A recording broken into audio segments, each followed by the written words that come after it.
Look at them, boy. Scared to keep it on there. That's Good cool. evening, college basketball fans, fans all over the world. I am Nick Rivers, your host. This is the Pitt Legends podcast. I'm joined by three Pitt Legends, Lee, the General, Levance Fields, Gary McGee, and Jermaine Dixon. A lot of topics to cover today, but we have to start with Pitt Panthers bouncing back against Syracuse on Saturday. How we feel, boys? We feel like that was a must-win. You think that's going to knock us back on track? I think it was a must-win. Definitely something to look forward to. I think we need to get rolling with that one. Looking ahead, definitely needed after losing 4 in a row.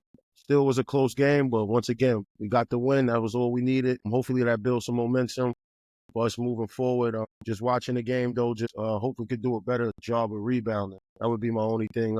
We lost on the boards by 17, so that's just something we got to clean up, but got the win, so just looking forward to playing UNC on Tuesday. Yeah, I'm with Lee. That was a much-needed win at the 4-game losing streak. I think we played well.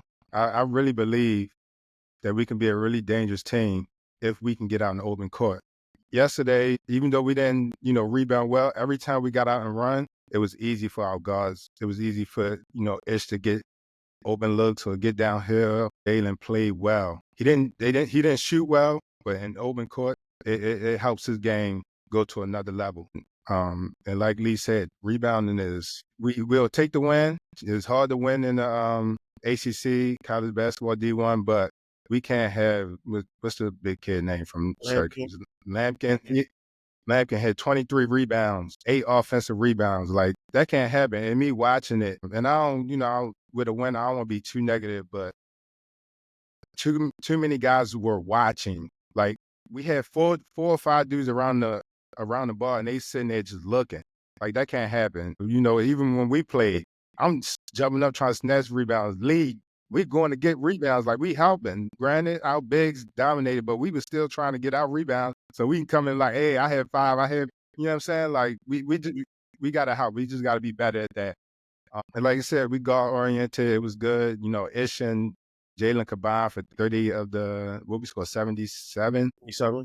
Yeah, 38 of the 77. If you throw Dunn in there, 48, that's over 50% of our scoring. So like I said, we get out in transition, it's good for us. And even I wanted to throw in Zach. Zach played well. High energy guy.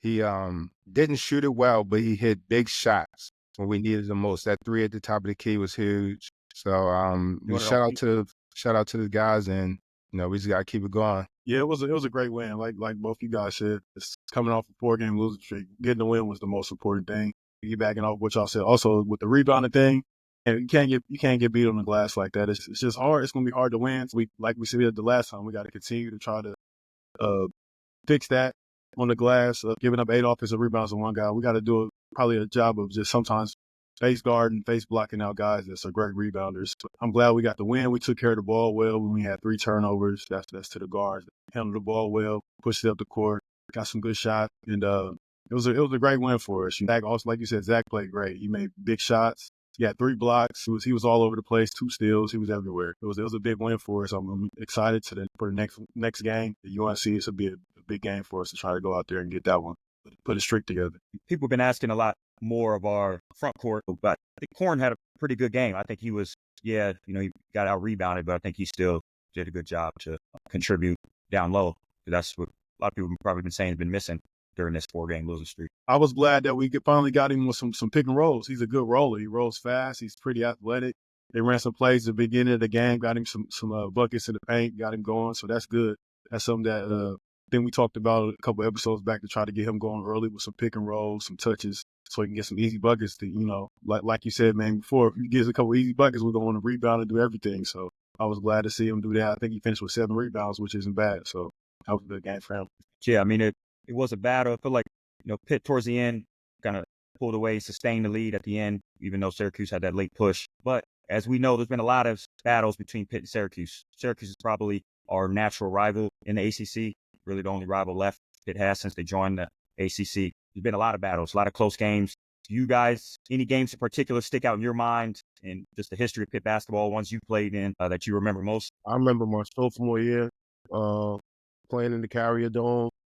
Excited about being my first time playing there because my freshman year we played them. We played at Pitt, so and played them in the Big East Championship. So I didn't get to play there after watching college games there, seeing Carmelo Anthony, and so on. So I was excited about playing there. It was the first game of my sophomore season in the Big East regular season. It was packed. Once again, we just lost to them in the Big East Championship my freshman year. So I was excited about, trying to get some get back. And I played really well. I had my career high 24 points, and we were able to get the win on ESPN. That was a big deal for me, big deal for the team. Like I said, on the road, starting off the conference play, that would be my most memorable game against Syracuse. Who were the stars on their team that year? That Flynn? Nah, Flynn and them wasn't there yet. They had Drew Nichols. He was like the small forward shooting guard. They had the big guy Terrence Roberts, Watkins. They had like just lost Jerry, so they had I forget the point guard name, Josh. I forget his last name though. But Nichols was the main guy on their team. He was the small forward, kind of averaging about 20, I believe, that year. Lee, you played a lot at the 2-year freshman year, didn't you? You played with Carl a lot, right? Yeah. Oh no, this was your sophomore year. Yeah. My freshman year, I was off the ball a little bit because obviously Carl was there. Yeah, I was able to do. So yeah, that'd be my most memorable Syracuse game. Go ahead. Go ahead, G. I was about to say, for me, my most memorable one probably was my senior year. We played Syracuse at home. Dick Vitale, he was doing the game. I think that was one of the only games he did for us. They was ranked, I think they came in top 5. And we ended up beating them. That's when they had Rick Jackson, Hoop Jardine, Deion Waiter, Ab Mello. That beat Baltimore guys. You just named 2 Baltimore guys. I just want I remember that. Ab and CJ. We pulled the upset. I had a game high 13 boards. I shut down the paint. Locked them down. Boards. Yeah, it was. Rest in peace. Rest in peace. Yeah, that's when that's when they was running that 2-3 zone, man. So that's when we always had the zone killers, man. We always had the good plays. We moved the ball well, and we seemed to always beat them. So that's probably my most memorable game playing against them, getting that win in front of Dickie V. Yeah, I only played against Syracuse twice. I think my junior year probably was the most memorable. My senior year, they were ranked number 4, and that was our first. That year, my senior year, winning against a top 5 team. But I think my junior year was most memorable because the game before, if I'm not mistaken, we lost to Louisville when we first got number 1. And then the night before the Syracuse game, we all went out. And we got we was on that water. We was on that water. It was a nice night. I was done. Yo, you know what I remember though? We going through walkthrough. I remember that. I was about to say, hey, you remember that? Dixon kicked us out the gym. That's when Dixon kicked us out the gym. And Sam was like, I ain't leaving the gym. The German 2 balls working out.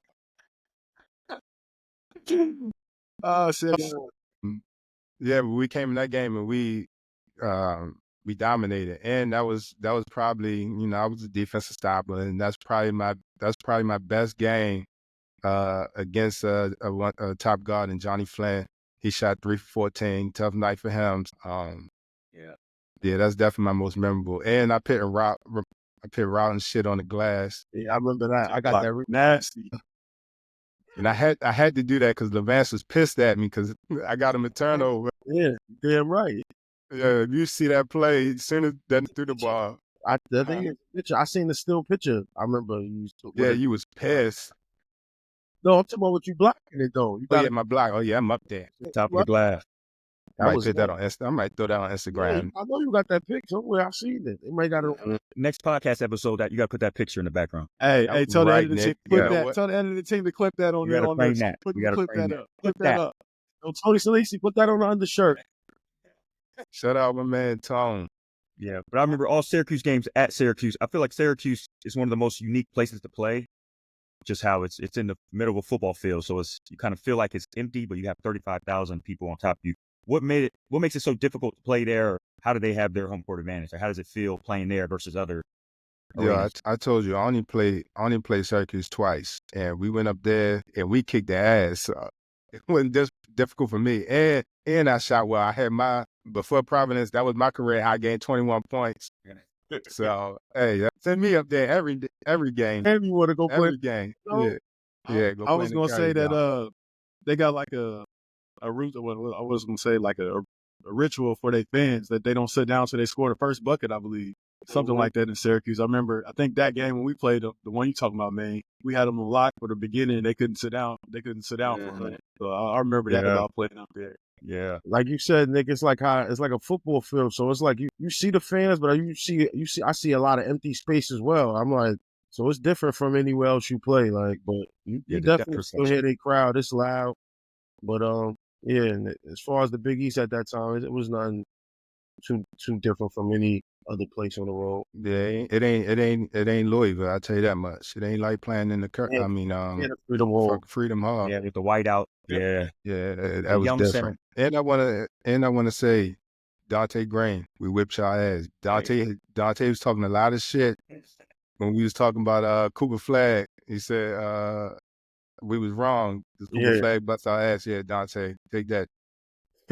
Oh yeah, we beat Syracuse. Yeah, get them out. Yeah, well, okay. Speaking of Big East, recently in the news, Dan Hurley, he's getting a lot of press. He's wilding out on referees left and right. Every single game, they're having cameras on the bench more than the game, seeing how he's reacting toward these refs. And last week, he said, and I quote to a referee, "Don't turn your back on me. I'm the best coach in this fucking sport." Said that in the middle of a game. I don't know. I've never heard a coach say that. As great as coach could be, I've never heard a coach wilding out or seen some of the antics. Maybe I think he's just getting too much press and everybody's kind of aware of it now. But what do you guys think of Dan Hurley's antics towards referees lately? I mean, That's for me, I feel. Oh, go ahead. You got it, Lee. Take it. so that's main team. You can go. I'm just saying that's main team. Oh yeah, that is man. Hey, you're right. That Yeah, is man. you want me? Have Yeah, at it. you want me to go? Have at it. All right, so look, this is how I feel. I ain't mad at Hurley. I ain't mad at him for feeling himself because when I look at his team, they don't play with no swag. They don't play with intensity. He has to bring another level for his guys to play the next level, and they not. So I'm not mad at him for feeling himself. I'm with him. Like, I'm the best coach out here. Like, I'm doing what I'm doing what I'm doing. Like, respect me, because his players play. They play like they won 2 championships, and they're not them guys. Like, I look at the It's a UConn, different roster. whole different roster. Besides, Solo Ball was on the team, and Alex Carbon, I think I said his last name right. Columba. There you go. Like, those two were on the court last year for sure. But like, I look at a UConn team, and I still think just because of Dan Hurley, I think they'll get better, and I think by when March come around, they'll be ready to go. But they lacking the inside presence that they had on the championship runs. Like, they don't have a dominant big man. And then they need, like, Solo Ball is good. He can take over games. And Alex is a 3-point shooter. I think they need another guy to take their game to the next level. And the point guard, New York dude, Levance, Hassan, I don't know people's last name. But I think he's good. He's averaging like 9.7 assists, but I think he needs to take his game to another level. I think Dan Hurley is just trying to find a way to get things out of his guys, and in that sense, he got to fill himself. I don't know, because I think early in the season, I remember he got that technical and actually cost him a game. So it could be costing him a game, his antics. I don't know. What you guys think? I mean, for me, I feel like it's a lot of antics. It's a lot of stuff. Like, he's telling the ref that. I mean, for me, man, I'm saying what you said about him getting his team going. He's saying that to the referees, and I mean, that ain't really getting his team into it. He's getting a tag, cost his team a game. I think that was in Maui. I can't remember who it was against. They don't have the same team as they did last year. Last year they had 2 lottery picks, Castle and Clinton. They won the lottery. So two players you don't have this year. They just don't have the team this year, I think, to make a run. They're going to be a decent team, be able to contend in the Big East, probably get a top 5 seed, but I don't think that they have the depth or like you said, the inside presence to make a deep run. And I feel like he could be doing this to try to get his team going. But I mean, what's the point of saying that to a referee? Like, you got 2 chips in a row. I don't remember Billy Donovan talking like that. When he was getting it done in Florida, he won 2 times in a row. You know what I'm These saying? referees be tripping too, though. I just feel like he just be feeling himself a little bit too much, man. Come on, he got it done 2 times. Let's see what he do now. Like, all those coaches had to have seasons where they didn't have the type of players that they had the year before, like the type of teams you got to coach. You know what I'm saying? Or dudes got to step up. I mean, we could say the same thing for after Levance and Sam and DeJuan left. Got to figure a way to get it out, get it done. I mean, you still got big time players. I'm sure them dudes is getting big time NIL deals. So I mean, they got to get it done. So I'm just saying that's what it comes down to. We got good players. So I mean, I don't see the point of him spazzing on the ref, and especially in that situation. What's the point of saying that? And then he gonna try to walk it back with his comments like, "Oh, now I have to look at Bill Self and Calipari." That's the only thing I didn't like. Now dry snitching. I didn't Don't like walk it that. back. Stand 10 toes on it. Stand 10 toes on it if that's what you meant. Stand on your word. So don't walk it back. I can't respect it. I agree with May. Like he said, I agree with both of y'all. Like May said, man, he probably trying to get his team going. So I agree from that aspect. But then, like you said, it cost his team a game early in the season already. He hasn't really got his team going when he's fired up like that. So might just need to just scale back from it. It's because this is not the group for it. Like you said, it's not the same personnel outside of two players. It's not working right now, so maybe you need to just, take a scale back. A perfect example, like G said, when we was playing, we seen Bill Donovan win too, and he wasn't, caught on camera talking like this, so yeah, there's no need for that. The one thing y'all talk about the players that they got, I don't remember, I might have been talking with Trey or somebody. It was Dan, it might not have been Trey, but it was Dan Hurley don't take the like 5-star recruits. Mm-hmm. He wants guys that are going to work hard. So to like say Dixon was. like Dixon did, yeah, like Dixon did. I mean, I was All-American in JUCO, but this guy, you're a hard-nosed JUCO guy. Lee, he been on one today. Lee, he been going on one crazy. today. Can we agree? He's But- wild today. He get off that seat. He get off that seat. Now he want to go. I get He to want to be a me. panelist for real. Go ahead. Go off there. But no, but he don't, saying he don't take 5-star recruits. So he wants guys that plays hard. So to say he got the right guy, he don't have those guys, G. So you're right. He has to coach. And I think he literally running the same things that he's been running. These guys, they just don't look that good. They just don't look as good. But hopefully, I believe in him as a coach. I hope he can turn it around for them. I like him. I like him as a coach. Yeah, and it's look like now, especially after that loss to Xavier, they're not on top of the Big East anymore. But it looks like there's a new sheriff in town, St. John's. Rick Pitino, he's back. He's back. They're back on top of the Big East, top 25 ranking. How do we feel? Are they legit? I mean, I didn't see any quad one wins, or they're just handling who's in front of them week after week. Do we think they're legit? I'm unsure. Go ahead, Lee. I'm unsure still. I watched a game and a half, so yeah, only one game I'm gonna say. But like you said, they haven't beat nobody really. I think it's a resume builder, to be honest. But they're winning games. I mean, you can't take that from them. You gotta play the game and you gotta win the game. So I think they 17-3 right now. They got the big transfer in Kadari Richards, Brooklyn. You know what I mean? He was at Seton Hall. So He from Brooklyn? Yeah, he from Brooklyn, bro. Come on, man. Stop it. Yeah, he went to Syracuse first, then he went to Seton Hall, and then they gave him that big bag. He had to leave Seton Hall, but he's playing all right right now. I feel like he could be doing more along the lines of what he did last game. He had 19-7-5. I like to see that more from him. But once again, they're winning. That's what you play the game to do. That's what I love to do, win. So at 17-3, I can't take nothing from them, but I still don't feel like they're tested yet. So, I mean, I don't know how you gauge that. Yeah. I looked at their schedule. Baylor was a team that they played in the top 25. They lost to them in double overtime, 2 points early in the year. Lost to Georgia. We was talking about Georgia before. Good team in the SEC. They lost to them by 3. And then they lost to Creighton on the 31st of December by 1 point. Since then, 2025, they haven't lost a game. And these are in Creighton's Big East, but these are all Big East games. So, they getting tested. And then that one game, in that 1 point loss to Creighton, they should have won that game. Andre, look, he got 2 good looks. He got 2 good looks to win the game. He's their best player. So they could have won that game. They got 4 guys averaging double digits. And we know Rick Pitino he gets the best out of his guys. But like I said, I haven't watched them a lot just because I wasn't expecting nothing from St. John's, if I'm being real. So I'm gonna start watching them more. They play Georgetown next. Georgetown next, and it looks like their next big test in their schedule starts on February 4th. So they got Marquette, top 10 ranked, and they got UConn on the 7th. And then Villanova right after. That's where I'll be checking back in against Marquette. Yeah, we will follow back up. Yeah, I got to check them out. I got to get them on the schedule. I got to get them. Got to check them out. But I just know Rick Pitino teams, like you said, are well coached. You know, they nicknamed him the Godfather. He's the guy, pick up press. Rick Pitino, man. When he's at Louisville, we were struggling to get wins against them every time they came into town. But once y'all came, huh? I said once y'all came. Well, Yeah, I was two. I was two. Paget used to have your number, Lee. against them. Paget used That to was be always busy it was on y'all. always a tough game. So, Paget, he was getting busy on y'all. yeah, Paget did. He had that one knee. That was my freshman year, I think. I don't know. Yes. Was that? Freshman year. That was G year? G was there? I was freshman. Oh, Yeah, I'm 1-1 against Louisville, so they ain't had my number. I'm 3-2 against them, but you know, them two I'm L's something was like hurtful.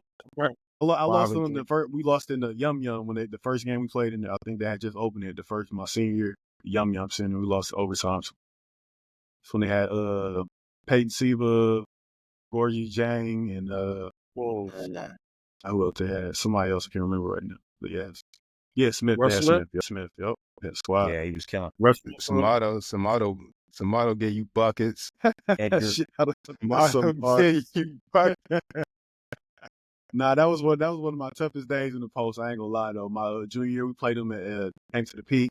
He just, I was doing the scouting report, you know, trying to get him to go to his left hand, but you know how to make a move to get back to his right hand. But he did take 20 shots, though. I mean, what you want me to do? He's shooting the bar every time. Who was your toughest check? Who was your toughest check in college? Toughest big is Samara. I'll tell you. Sure. I'll tell you. I'll tell you right now. Who you gonna say? Some from West Virginia. West Virginia. I couldn't do crazy. nothing. I don't know what to do. There was nothing you could do. It was crazy though. Nothing I could do. That was crazy. Then he didn't even look at me. He just was like, looking. He's shooting it from like the 3-point line. He's shooting it from the elbow. It was unorthodox. It was That worked. unorthodox. Yeah. I forgot. I ain't forget about that. Yeah, you're right. That was tough. Yeah, I know. I told you about Stop running that. that Benson though. Stop running that Benson. When I was guarding, I'm gonna throw Benson in like- there every time. it was like 3 for 4. He was like 4 for 14. I remember the stats. 4 for 14. I'm gonna when I check was them guarding. stats. You keep saying that. I'm When gonna check them Jay, stats. I'm gonna call them niggas. I'm gonna call them dudes out. When JJ and Dante was guarding, he was getting to it. I'm just saying that wasn't on me. Yeah, that's what That wasn't on me. get up there. We call it dudes out. Shout out to my So, yeah. teammates. We got the dub. Good Though. to What go. you wanna do? We got Shout out the my dub. teammates. We smacked him by 20. He got We somebody did. got a spoon. He got all the shots. He shot like 25 shots. Y'all saying, dude? Didn't he dunk on you? Now you wilding. Now you doing Okay. something. Now you just doing something. No, he didn't dunk He on had me. a putback. I thought you was there. Oh, he didn't dunk on me. No, he didn't dunk on me.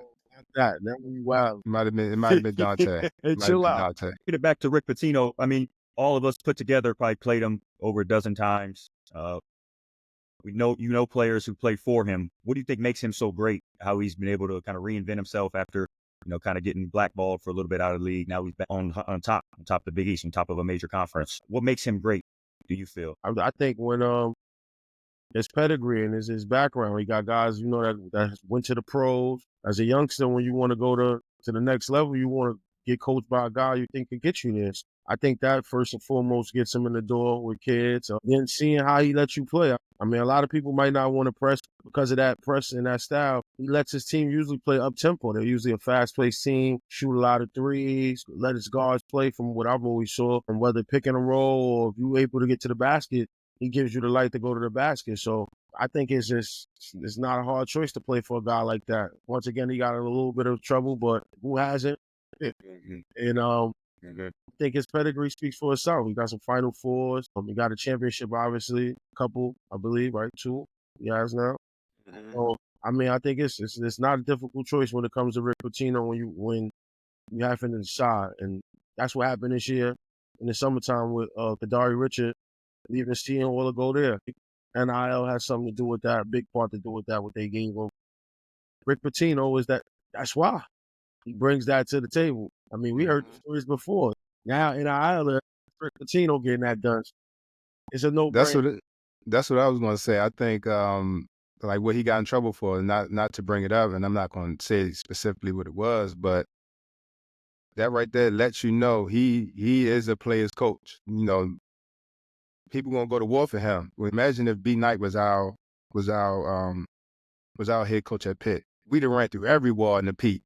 You know what I'm saying? And I think Pitino give off that energy to his guys. I don't know a lot about Pitino. Like I said, I only played him twice, and I don't know too many people that know him personally, but from the outside looking in, it looks like Levant said, he just let his guys go. And when the coach lets you go, you're gonna love playing for him. You're gonna run through a wall for him. So Yes, like you said, he got that prestige. You know, he's a winning coach. Like you said, he had a lot of players that made it to the league. You always look at that when you go into a school. Most young kids coming up, thinking about getting to the league. Who's he got to the league? And like you said, he has the list of guys he got to the league, and he wins. I did hear a story about how his practices are. If you make a turnover, you got to go over and get on the treadmill, and it's on 10.0 incline for like a minute or something. Can't remember who it was that I played with that told me that story. I was just like, that's wild. But I heard that's what he really be on the turnover practice. You getting on that incline. I said, that's crazy. So I'm sure, you know, he's a winning coach. And what you gonna say? What you gonna say when he tell you to do it? We're gonna do it. That's it. Sure. But Assistant coaches, you had him on the treadmill. Yeah, the assistants on the treadmill too. Coach Gene Davis used to tell us. Everybody on Coach Gene Davis, he was in the best shape of his life. He was on Louisville staff. He used to tell me. Definitely. But Lee, don't say he's a coach, you just do it, because you're not gonna just do it. You wouldn't just do it.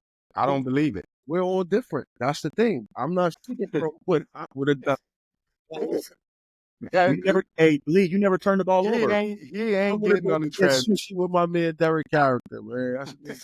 I would have been with Dick eating sushi, right? I'm not doing it. Moving on, let's get into some blue blood. There were some big blue blood matchups this weekend, most namely the Auburn versus Tennessee game, top 10 battle, number 1 team in the country versus Tennessee. One of the best games. It kind of reminded me most of what the Big East used to look like. It was a defensive battle. You got to see both defenses struggle, throw it in to the post for tough buckets. Every single bucket was earned. What do we think about that matchup? It came down to the wire. How do we feel like that kind of propels Auburn, and what does it show that Tennessee might have in the SEC as a whole, being kind of the face of college basketball right now? Like we've been saying, get up out of here, man. Like we've been saying, SEC is the best conference. You expected that to happen in that game. Also, like you said, it was like a throwback, like an old Big East game, low scoring, no offensive buckets really like that. Both teams shot under 35% from the field. Both teams shot under 20% from the three-point line. So it was not much offense out there at all from both sides. Broom on Auburn was still able to get a double-double, showed that he, could still perform. He didn't shoot it well, but he still was obviously the best player out there. It just showed that Auburn could win ugly as well, because we seen them win games high scoring, obviously shoot the ball better than they did against Tennessee. So I think this is a good thing for them, because as we know in the tournament, you got to win different ways. It might not be a high-scoring game. You might have to win an ugly game like this. So this will help them moving forward for Tennessee. Obviously, you hate to lose, had opportunity to beat the number 1 team in the country. But once again, there's certain ways you lose, and you go, you know what? If we keep playing like that and we make them shots we normally make, we'll be able to win down the road. So it was a good test for both teams. I think that helped both of them moving along. And obviously, we expect both of them teams to be in the tournament playing more. Yeah. I agree with you on those points about those teams, especially Auburn. You know, we had last episode, we asked who thought the best team was. And of course, I said Auburn. And they came out and they showed it. And Broom get back out there. It was good. Brooms out. You said what? I said get the brooms out. I said Broom get back out there was great for them. Like you said, had a big double. Made a clutch pass at the end of the game. He rolled to the basket, got it blocked, got his own rebound, kicked it to Kelly for the 3, put them up, and eventually get him to win. For Tennessee, Ziegler didn't have a great game. He's normally a little bit more efficient than that. He still penetrated to the paint, got a lot of guys, good shots, but they didn't make shots. I think they only made 3 threes for Tennessee, and I think Auburn made 4. Either one of those teams really depend on the 3 that much, especially Tennessee. So it was basically right up their alley, that type of game, but they couldn't get it done. But moving forward, I think they're going to be the team to be reckoned with, especially in the SEC when it comes down to the wire. They definitely got a shot at winning the conference. They're right there. So that's what I'm saying. Yeah, I thought y'all hit on all the main points. It was it was a great defensive battle. Like you said, it felt like the Big East era. For me, I love that the refs let them play like that. You typically don't get that nowadays. and the players took advantage of it. Like you seeing a lot of dudes holding and chucking people. Like I enjoy watching that. And like you said, my biggest takeaway was Brown. Like he might win if Auburn keep playing like this. He definitely going to win Player of the Year. Like if he stays at the pace, he's averaging 18 and 11. He had 16 and 13 yesterday. Like Lee said, he didn't shoot well, but he still dominated the game. Like you felt his presence. Where do you think he ranks in terms of the best players in the country? I mean, the press, the media, a lot of people talk about Cooper Flagg, the Harper, Ace Bailey. Where do you think he actually ranks? I mean, those guys gonna get the majority of the love. But I think he's up there, but he's just a hardworking guy. Like you can see that he's just gonna work hard. Wherever he rank, I mean, talent wise, he's not on that level. But as a college star right now, he's up with those guys. Also, yeah. If game we could talk about big blue blood matchup. Kansas versus Houston. Kansas loses a heartbreaker, double overtime thriller to Houston. When they had the game in the bag, Houston fought, ended up coming back and win. What does that say about Kansas? What does it say about Houston? How do we feel like that may pave the way for the rest of the season for these teams? I think when I look at Kansas, I think they have too much experience on their team to be blowing games like that. You know, you got Dickerson and Harris. I believe, if I'm not mistaken, they both fifth-year seniors. Kansas dominated the majority of the game, and to blow the game like that. And the first overtime was crazy, being up 6, turning the ball over, and DeJuan missing free throws. Like I know he's not a great free throw shooter at 68%, but when you one of the top players, like just give me one. Like one free throw, changes the game. So I expected more out of Kansas and closing out the game. Houston, and they're really good defensive team. I think they have the number 1 ranked defense in college basketball. Year in and year out. Yeah, but I look at Jawan Roberts. He dominated the game. He had 24 points, 9 rebounds, 5 assists. Hunter Dickinson was too slow to guard him. I can't think of the other big man name. Badunga. Yeah. See, I wasn't knowing that name. Indiana boy, but that's crazy. He's from Indiana. Always right. He's from Indiana. What? Yeah, he was a foreign exchange student. He came out here, so his story's a foreign exchange student. He came out here like playing soccer, and then they got him to start hooping. That's crazy. But Indiana, Indiana, we teach basketball here, so that's what that was. Fundamentals. But this crazy thing, in the second overtime, he forced Kansas to double, and that left Milos Younes, I think that's his name, who was a shooter for their team, shoot at a high clip. He knocked him shot down in second overtime. One more thing I wanted to say. Hunter Dickinson, he finished with 17 points and 8 rebounds. He had 0 points in the overtime, and he didn't have 1 rebound, if I'm not mistaken. So for the overtime's 5 minutes or 10 minutes of basketball to end the game, he was a no-show, and that can't happen. But Player of the year. That might affect getting Player of the Year. Player of the Year, you getting all that money, NIL, my guy, you got to show up. You get that's bad. You got to give me something. That's my boy with the big chain. That's what I said. We're breaking records. Oh, his diamonds was dancing. I put it on a walk by one time on the TV. I said, you double bash. Yeah, oh Lord, put out there, boy. Yeah, that's crazy though. Yeah, you can't have zeros cross the line in overtime. That's wild. When you're especially being the biggest man on the court. like that. They gave that game away they just gave it away. I was watching it when it was happening. Like you said, they're up 6 with 18 seconds to go, and you blow the game overtime. You already blew it in the regulation, but then the overtime you do that, you up 6. That should be game time. With 18 seconds, like you said, man, he the leader, the point guard. You got to make a free throw right there. They count on him. What else I seen? So like you said with Houston, Roberts, man, that left hand floater, he gets to that all day. Man. That was money. It was couldn't ugly stop it. though. Cash. Go on there. Cash. He was cashing out with that. He was going left every time. Mm-hmm. They didn't make him go back right now one time. I'm like, dang, did they look at the scouting report? Straight to the left every time. When they cut him off and made him go right, he passed it. But when he got to his left hand, there wasn't nothing they could do about it. Like you said, he was too quick for Dickinson. He was too strong for Badunga because he was hitting him in his chest and getting right to the little floater. And the guy, I believe his name is Sharp, on the Houston, hit big shots, big threes. I think that's the guy that hit the one to tie it up. Big three, face, so hand up, just cast it out. But Houston is a good team, well coached. Kelvin Sampson. He has his team tough, playing defense. One of the best rebound teams in the nation every year. So that's just what we expected from them. But Kansas, they gave one away, man. That would have been a good win against I think it's a quad one team. That would have been a big win at home.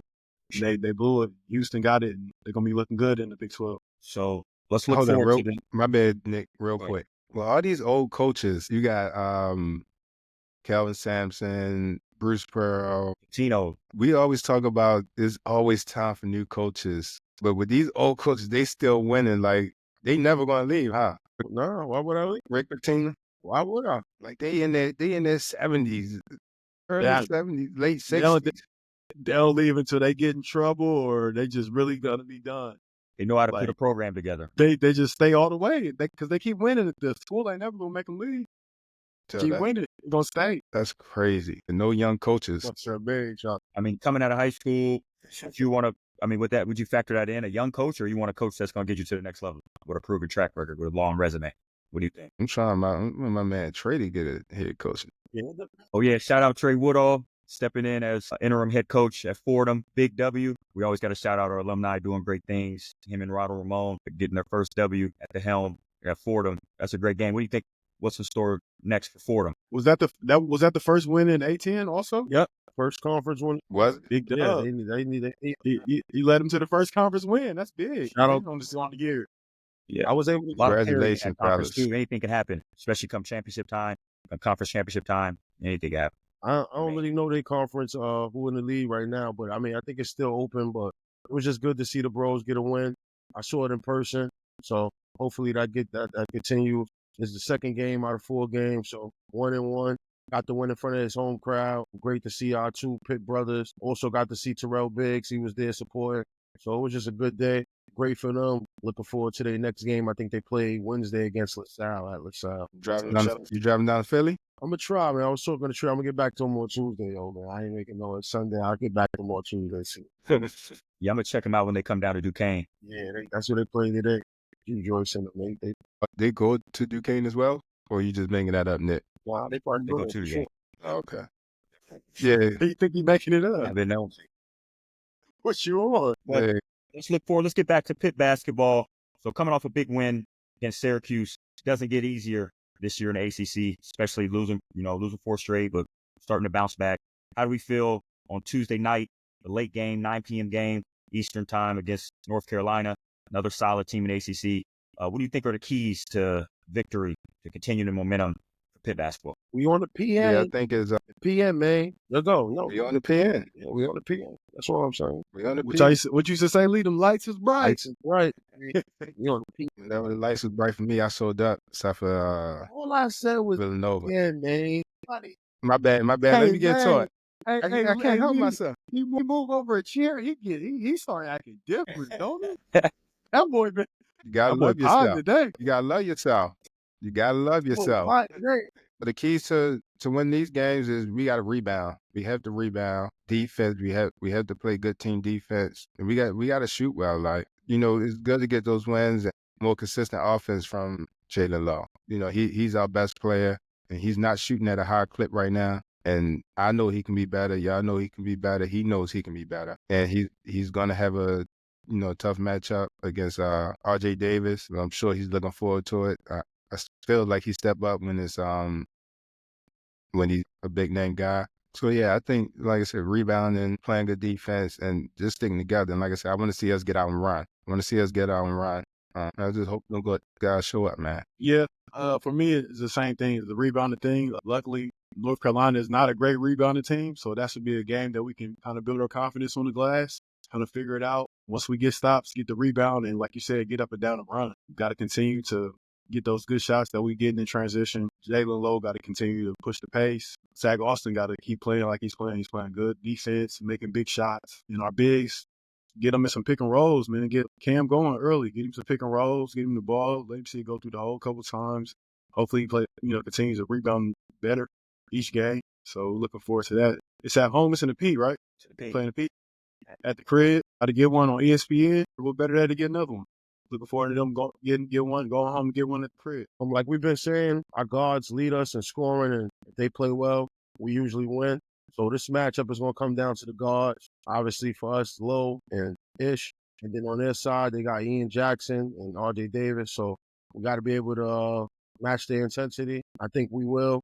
Like Maine said, Low plays well against, big names. I think he's going to be ready. Once again, we just coming off a win, trying to build another streak here. We're back home on ESPN.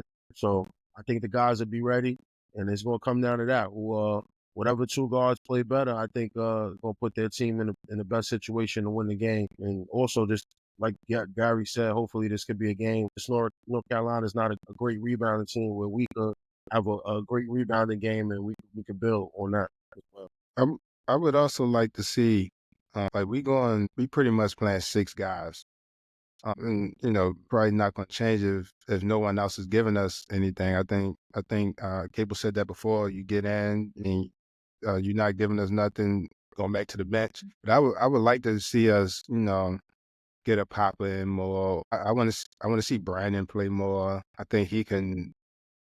I think he can be. Yeah, I think he'd be a spark plug for us off the bench. I would like to see us try to run eight deep at least, 8 deep. I think it's hard to. I mean, no, it's not hard. You can win with 6 guys. You definitely can win with 6 guys if we playing well. I would just like to see more guys, get on the court. I agree with you on that. Definitely could get some more time for those guys. I think Papa could get out there in a couple more minutes. Which one of the twins come off the bench? Jorge. He's the better shooter of those two. I think he could get a couple more minutes. He's still shooting the ball good. When you look at his stats, when he get in there, he can make shots. Maybe get him some shots when he get in there. Be in there for a short amount of time. He's the best shooter on the team, numbers-wise. Even though it's a small size. But, yeah, I'd like to see him get some more time also. It's Brandon is coming. Yeah. Mm-hmm. He's definitely a spark plug. He had some good games early in the season, so some more time for him would be good. I feel like Dunn is getting back to 100%. I know they're still kind of limited in his minutes. In the beginning of the season, he was, leading the team scoring. He was doing great, but he's kind of, I feel like they've been limiting his minutes a lot. This ACC play, you feel like he's starting to come back in his own. He had a good game against Syracuse, getting 10 points. How do we feel like his role needs to evolve? Yeah, I think he's in with Ish and Jalen Lowe. He's the third guard. He plays well. Like I said earlier, he had 10 points. They combined for 48 of the 77. I think he needs to play well. He's out there to score. 10 points in 18 minutes is great. I honestly didn't realize that he was on the minutes restriction. Yeah, we need him out there more. Hopefully he's getting back around. We need him at 100%. I like Dunn a lot. I said it before. He can score. He can play make for the guys. I think he'll be big for us. So hopefully we can get him going. So I know Maine and Lee, I know you guys, especially in your careers, you came back from an injury. I know Lee with your foot, Maine with your foot as well. How hard is it to actually come back from an injury and get your groove? I know analysts and everybody talks about us easing back in. Do you think that ease back in is necessary? Like, how does that process work mentally and physically getting back in the middle of the season? As a competitor, it's hard, because you want to be out there. I know for me in my situation, it was like, especially after a high of a Duke game, coming off of that, winning like that, even though losing my cook, it was like, wow, I was excited. And then the go down like I did the very next game, you just mentally you down, like you just thinking the worst, and then you got to get surgery. And now you think about, am I going to be able to make it back for the season? And all them kind of thoughts is in your head. And as far as easing you back, everybody wants you to be 100% because you rush back out there, you risk the chance of injuring yourself again. So the patience is a process as well, because once again, as a competitor, you want to get out there, but you got to do certain things. You got to go through a process of working your way back to doing things at 100% so you could be your best you. And it's just tough, man. But when you got a good training staff, I know Pittsburgh got the best staff. We always had a great staff. I know they're doing the right things with Dunn to bring them back. For me, once again, it took about 3 games for me to feel comfortable. I was still like, I didn't think I was, but when you watch yourself on film, I'm like not stepping a certain way because you still like you're tentative. You're not sure of it, So I feel like it took me 3 games, and I think that was our 3-game losing streak we had that we were talking about guys the other day. After that, once I felt better, I think we played better. I think like you said, they got done on a minutes restriction. I guess I think he wasn't still 100%, but I know as a competitor he probably wants to be out there, which is fine. But with the minute restriction, I don't know how long it's gonna be till they lift it.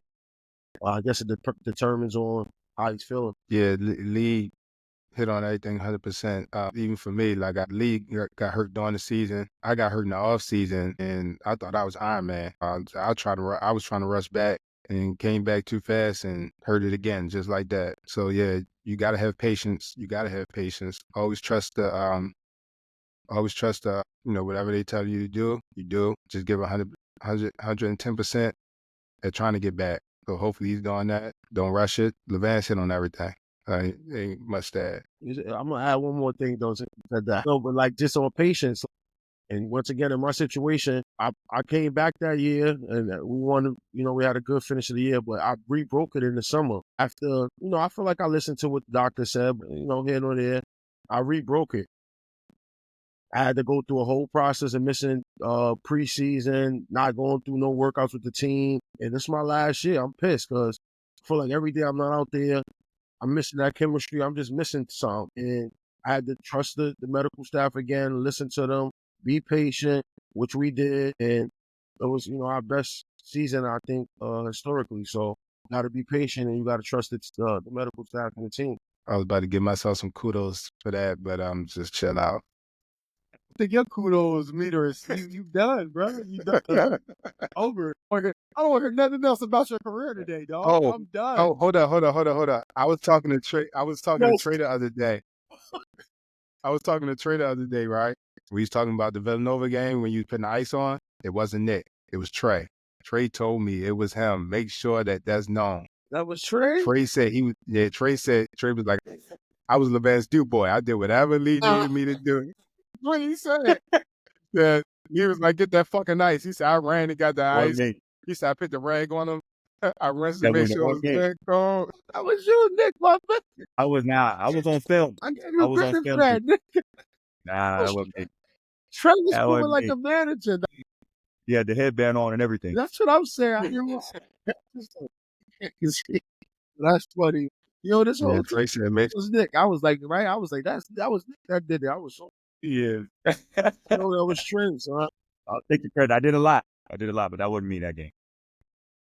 Louisville was the number 1 overall seed. We was wrong about that too, man. So we gotta. Yeah. So that kind of take a little bit down off your. Yeah, you was. Yeah. I looked it up, but when I seen from what I seen, you need to talk to your team. Right. Talk to your team. Yeah, my research team, they got fired. I'm looking for new staff. They didn't get the job done, so I'm looking for new staff. Did y'all watch the video? The chat, Trey in the chat. Yeah. Showing that Louisville was the number 1 overall. Yeah. I was hurt. That's why I was like, wow. Why would I think that? I was hurt. Why would we think that they won the regular season? That's why I said it's LeVan's. It wouldn't make no sense. I wasn't 100% sure, but Lee sounded so confident, so I went with him. I ain't gonna lie to you. Why did I get so confident like that? I was crazy. It sounded too. Hey, you said it's so confident. I believe it. I looked it up and I seen enough. I was like, that's what you right. I'm like, yeah, I'm right. Hey, but I thought it was. I didn't think it was Louisville at all. I thought it was North Carolina. Word, right? We didn't even say Louisville because they won the ACC that year. The ACC tournament too. Big East was. Yeah, it was Big East. It was crazy. Yeah. We had 3 teams. We beat UConn twice, and we couldn't beat Louisville, and UConn beat Louisville twice. Mm-hmm. Couldn't beat Louisville. Couldn't beat Villanova. That was crazy that year. What? That was Louisville, Villanova, West Virginia, and Providence. Fingers lost to Providence. The court on that's what lost us the regular season, right? Stormed the court on this. That's tough. It was kind of fired. It was kind of fired though, even though it was bad. Though. It was fire. I ain't gonna lie, I enjoyed it. I enjoyed it. Fired though. I was like, dang, we got the court slowing on us. We nice though. We nice. They slowed the court on us. That means you nice. Too much New England clam chowder, man. Too much soup, man. Yeah, that was you. That was fire. Everybody was eating it over time. That joint was fire. Yeah. All right, before we conclude, another big week in college basketball. What are you guys? I'll give each of you the floor. What are you guys looking forward to most in this next week of college basketball? Pitt to get another win. That's what I'm focused on first and foremost. That's on Tuesday. After that, then I'll start looking around, seeing what I want to do. They're going to determine how I'm looking at games this week. Tuesday, Pitt. I'm with Lee. I need. Hey, man, we all rep it, man. Hey. And we got the script. I'm bringing back the block. Bring back the block. Oh, bring back the block shirt. I got a block. I'll bring the block out. I got some. All right, that concludes another episode of the Pitt Legends podcast. Be sure to tune in next week just like we do every week. Signing off with Jermaine Dixon, LaVance Fields, Gary McGee. I'm your host, Nick Rivers. See you next week. Hail to Pitt. Like and subscribe. Yes, Like sir. and Like and subscribe. subscribe. Like and subscribe. Like your life depended on it. Subscribe on this. Good shit.